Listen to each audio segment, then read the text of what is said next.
Greetings, YouTubians, and welcome back to Wayne Sharp World, where today we are taking a look at my most carried knives for the good part of January and pretty much all of February. I made one of these videos earlier back in January, and you guys loved it. It got some good views, so I figured why not do it again.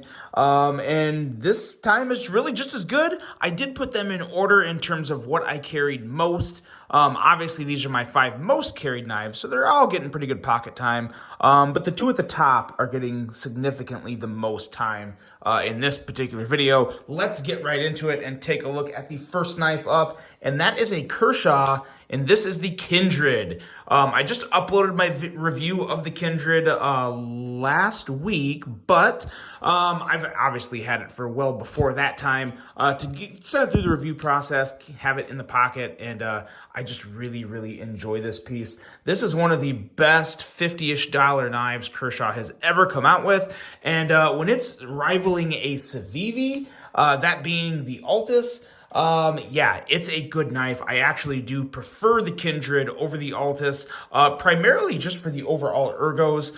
The fully contoured handle here feels really good in hand. Now this does have a D2 blade, but D2 is still a totally fine steal at 55 bucks, guys. I wouldn't want to pay $200 for D2, but at 55 bucks, I don't really have much complaints at all. Feels so good in the hand. Really nice jimping up here. And again, just a great little size, nice deep carry pocket clip, and really good button lock action. Very smooth, very satisfying, and definitely one of the better Kershaws to come out in a very long time, especially in that price range. You know, Kershaw, they're pretty unique. They come out with knives in the $20 price range. You can get like Walmart. They come out with the $50 to $75 knives. You can get at like Blade HQ and all over other places. And then they have knives into like the $200+ range, like the Live Wire, certain automatic knives, and some folders. So they have a very broad lineup in their knife lineup in terms of price range. And this one is a very impressive one for the $55 price point. Enjoying this one very much, the Kershaw Kindred. Now, going from Kershaw, we're going kind of from the Ford to the Ferrari, I guess you could say. From Kershaw to ZT, this is, ooh, did you hear that? This thing is so crisp. The ZT0044, 340 bucks, 3.2 inches of S45 VN steel, and just one beautiful design with some phenomenal button lock action. This thing has a nice firm detent, no detent lash whatsoever. This thing is rock solid until you break that detent, and then that blade just rockets out. This thing is so good. You know, the ProTech Malibu was out for a very long time before it ever faced any real competition in terms of American made and relatively in the same price range. Now, the Malibu is a little less than the 0044, depending on what version you get, obviously. The base version of the Malibu, I believe, is like $260, $280. This one here is $340. So a little more expensive, but again, American made, and it is, oh man, it is just as good.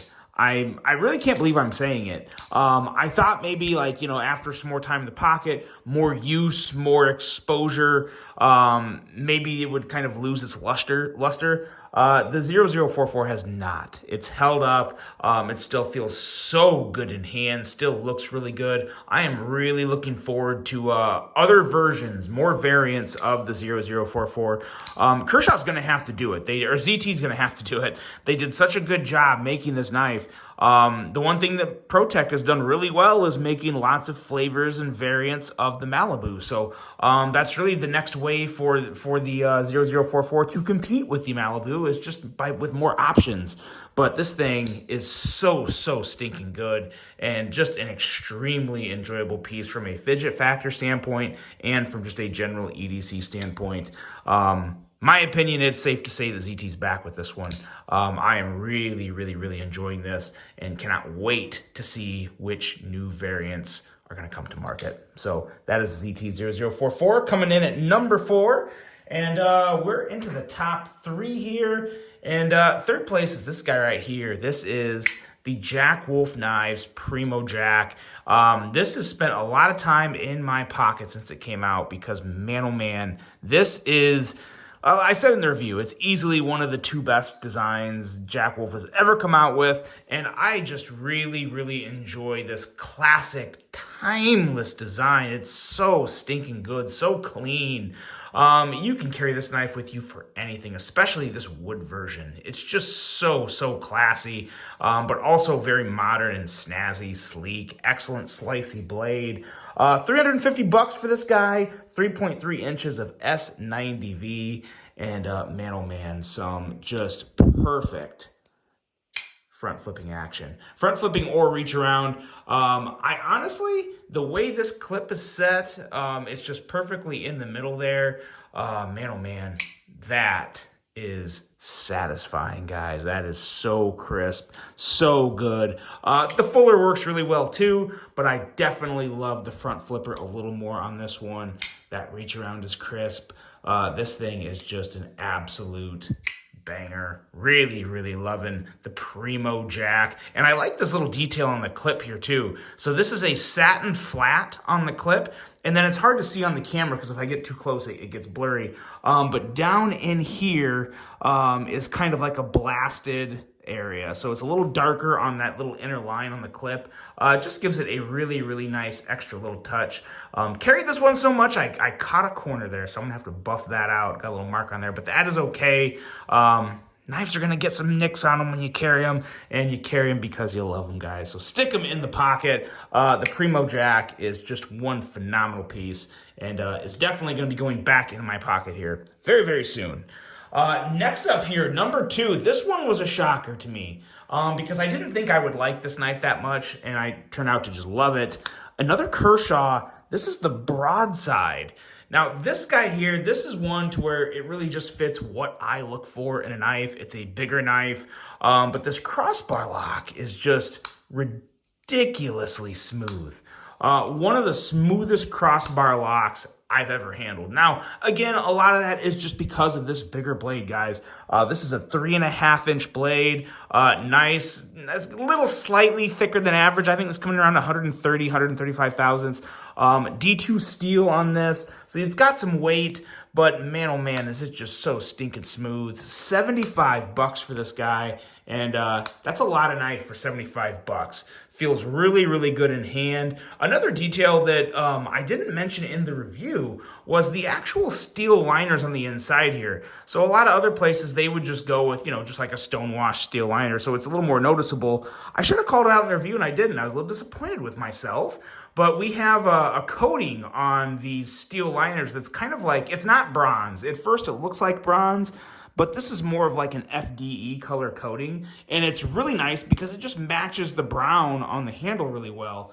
And it just looks great. It really helps kind of hide that liner while also exposing it just a little. And then, as I said earlier, you kind of had it in the original review, no center pivot screw. That is on the inside on the steel liner. And on the outside, they just put a couple regular screws there. It's just different. I think it looks good. You have just this one side here on the pivot to actually adjust the pivot if it needs to be tightened or loosened. So that is still available to do without having to take the scales off. But I like the way they did that. I like the color pop they did on the liners in there, even though it blends in really well with the handle. It's a very, very subtle, but I think it looks really good considering that it could just be stonewashed or black, and it would be even more noticeable it was black or stonewashed. So nice color they went with, really good ergos, and yeah, just a really, really nice big knife. For 3.5-inch blade, this is it's going to be a really good worker for anyone. And at $75, it's not breaking the bank. So you can really use this guy. It has a great edge. And also, if you're one that likes to fidget with your knives, this Duralock is very, very good at that. All sorts of ways to kick this blade out. Very, very satisfying action. And the Broadside is probably my favorite Kershaw knife of the year so far. It is edging out just a couple other knives, but I'm really surprised at how much I'm enjoying this one. I think a lot of that has to do with just the overall smooth operation of this guy. This thing is buttery smooth. Just a great piece, the Kershaw Broadside.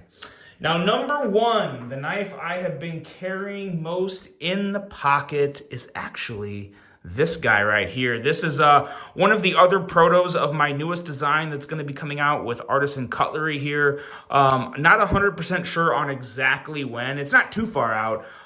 We're hoping to have some knives ready for Blade Show, maybe, hopefully. Not sure though. Things are still a little up in the air with the schedule-wise, getting some things hammered down, and we've made some significant changes on this knife. Some pretty big changes that I am super stoked to see hit production, and I haven't even seen the final renderings yet. I've been working with Artisan Cutlery on my suggestions and thoughts on what to do to make this knife better. It's already really good as is. There's clearly a couple things immediately that needed to be fixed that some people noticed on the actual protos that were at, what was the knife show that just happened? Oh, California Custom Knife Show. They had some samples of these here. Clearly, there's no lock bar relief here, so that was definitely going to happen. That was the very first thing. They just, for some reason, did not get that on the prototypes. But fear not, there's going to be a nice big relief in here to get your finger in there to break that lock. Another thing that I'm working with is the blade finish options.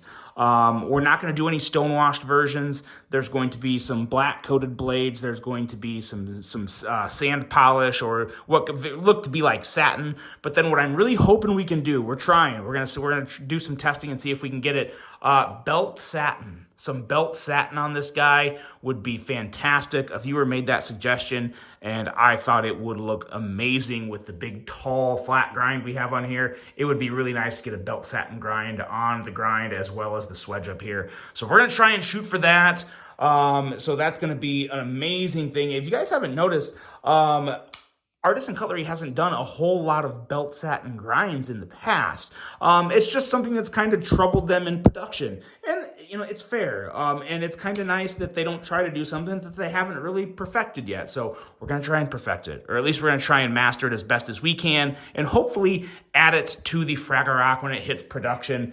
Another thing we're doing is just kind of cleaning up some lines on this design. Kind of this area here, we're going to try and get everything a little more pushed and pulled together, a little more streamlined, flow together better.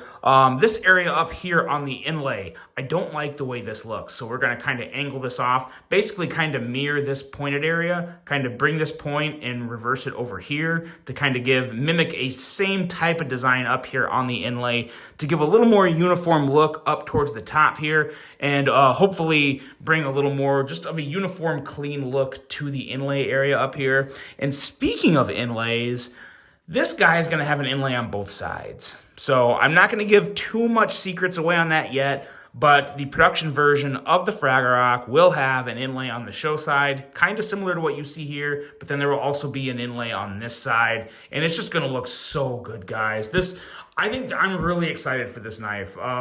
I might even be a little more excited for this one than I was the Thornton releasing, because it's just been so much fun to make these changes and make these improvements with Artisan Cutlery. They've really listened to me. There's been a lot of back and forth, a lot of thoughts come together to help give you guys the best knife that I think we can, and I'm really excited to see just what the final version of the Fragorock looks exactly like, and I should know that here very soon. I have all these visuals in my head, and I'm super confident this is going to come together to be just a phenomenal piece for 2025 from Artisan Cutlery. So I'm really excited for that. And the proto alone, the proto as is, to be honest, this has been in my pocket for the prototyping process, but also it's just really good. The detent on this one is a lot better than the detent on the other version of the Fragorock that I shared with you guys. Just listen to this thing. It flies out. It has a nice, crisp detent. So we're not only going to have a detent as good as this on the production versions, I've told them we have to kick it up a notch, so we're going to have an even better detent on the production version. Cannot wait for this guy to come crashing to the market. It is going to be, I think, a relatively good hit. It feels so good in the hand. It has a powerful, slicey blade. It's great, and it's going to be even better when it comes to production. So that is what's been in my pocket recently, guys. Kershaw's, Jack Wolf Knives, Artisan Cutlery, and ZT. I've really enjoyed this lineup in the pocket over the past month and a half. Let me know what you guys think of these knives. Which ones do you like most? And give me your honest opinion and your thoughts and just if you're excited for the Fraggle. I think it's going to be really cool. Hope you guys enjoyed this one. Hope you have a great rest of your day. And until the next one, I'm out.